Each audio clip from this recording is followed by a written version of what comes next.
You know, in software development, we're all obsessed with going faster, right?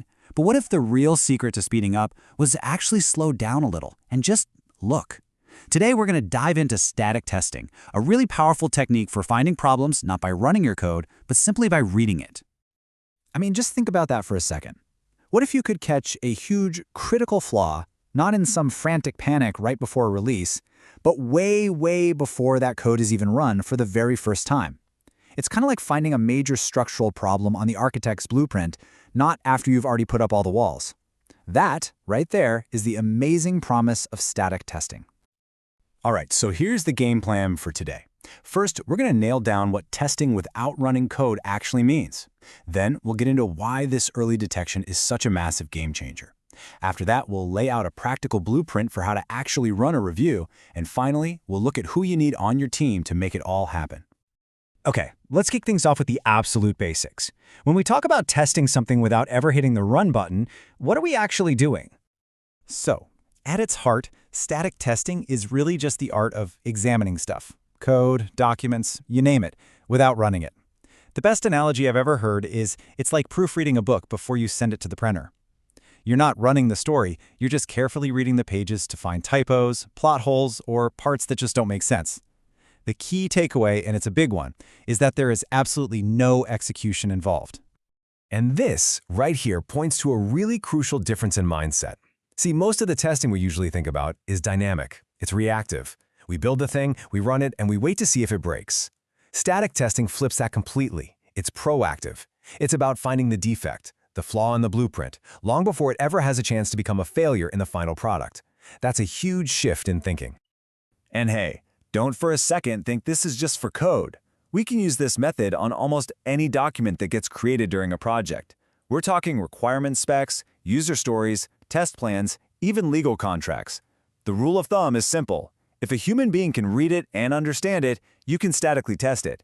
That's what makes this so incredibly powerful and flexible. Okay, so we've covered the what, but now for what I think is the most important part, the why. What is it that makes finding these issues so early such a massive win for a project? Yeah, this quote absolutely nails it. Just think about it for a sec. Finding a flaw in a requirements document might take a 15-minute conversation to fix, but finding that exact same flaw after the feature has been designed, coded, tested, and shipped, well, that can cost hundreds, maybe even thousands of times more to fix. The return on investment here is just off the charts. And you know, it's especially good at sniffing out certain kinds of really nasty bugs. For example, your regular dynamic tests might never actually run a piece of unreachable code, right? But a static review, it'll spot it instantly. It can catch huge design flaws, like a really inefficient database structure, long before anyone even thinks about creating a table. It's almost like having X-ray vision for your entire project. But honestly, the payoff here is so much bigger than just squashing bugs. When you get developers, testers, and business folks all in a room to review something together, you're not just finding defects. You are literally building a shared understanding of what you're trying to create. You're getting everyone on the same page. That simple act alone can be the difference between a project succeeding and a project failing. All right, so the benefits are pretty clear, right? But how do you actually, do it? A good review isn't just a random meeting you throw on the calendar. It's a really structured process that's designed to get results. So let's walk through that blueprint. Look, a proper formal review follows this clear 5-step recipe. It all starts with planning, where you figure out your goals. Then you initiate the review, which is all about getting everyone set up and ready. Now, this next step is crucial, the individual review. This is where everyone goes off on their own to find issues. Then you all come back together to communicate and analyze those findings, and finally, you get to the fixing and reporting. It's a proven formula that just works. Okay, so you've got a process, but that process is kind of useless without the right people, right? So let's talk about the key players you need on your team and the different styles of reviews you can run. For one of these formal reviews to really click, everybody needs to know exactly what their job is. You've got the author, who made the thing we're looking at. The moderator is like a neutral referee, keeping the meeting on track and productive. The reviewers, well, they're the defect hunters. And the scribe is super important. They're the one writing everything down so no great ideas get lost. When everyone knows their part, it runs like a well-oiled machine. And listen, not every single review has to be this huge, super formal thing. You got to pick the right tool for the job. An informal review could be as simple as asking a coworker, "Hey, can you take a quick look at this?" A walkthrough is where the author leads everyone through their work. A technical review brings in the experts to solve a tough problem. And then there's the inspection.